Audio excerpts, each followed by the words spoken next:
আসসালাম ভাইয়া, আমার ভুল হয়ে গেছে, আই এম সরি।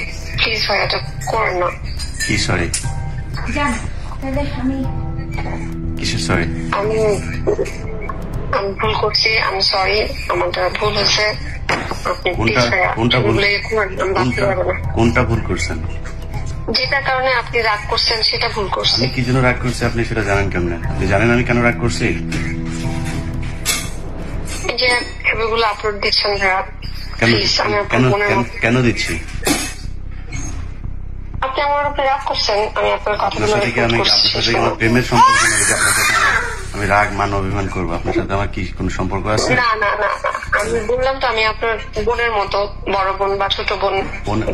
বোনের মতো হইলে কেউ ভাই বোনের কনভারসেশন নিয়ে পাবলিক করে নাকি? আমি আমি আমি 200 বার আমি সরি বলতেছি ভাই, মাপ চাচ্ছি।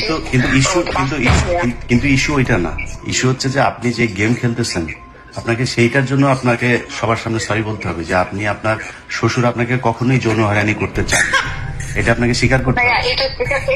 না ভাইয়া, এটা সত্যি কথা। আমি আপনার যত প্রমাণ লাগে আপনি কোনো প্রমাণই দিতে পারেন না।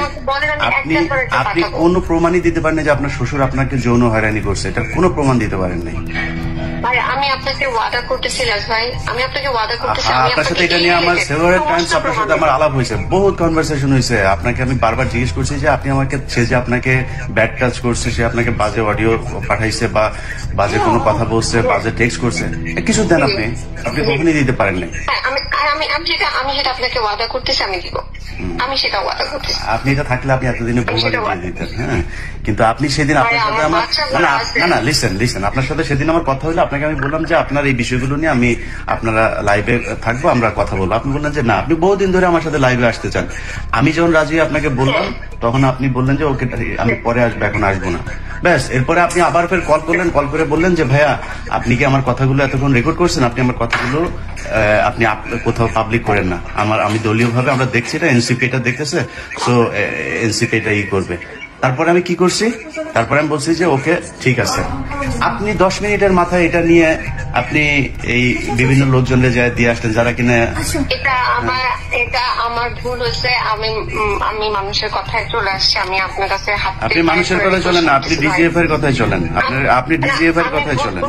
নো, আপনাকে ভুল স্বীকার করতে হবে, মূল ভুল স্বীকার করতে হবে আপনাকে। আপনি ডিজিএফ এর টাকা নিয়ে তারপরে এনসিপির পোলাপানের ন্যাংটা করতে গেছেন, এটা আপনাকে স্বীকার করতে হবে। আপনি শ্বশুরের সম্পত্তির জন্য শ্বশুরের বিরুদ্ধে একটা মিথ্যা এলিগেশন দিয়েছেন, যেটা ভয়ঙ্কর রকমের একটা খারাপ জিনিস, যেটা লোকটা সহ্য করতে পারে না, এটা স্বীকার করতে হবে আপনাকে।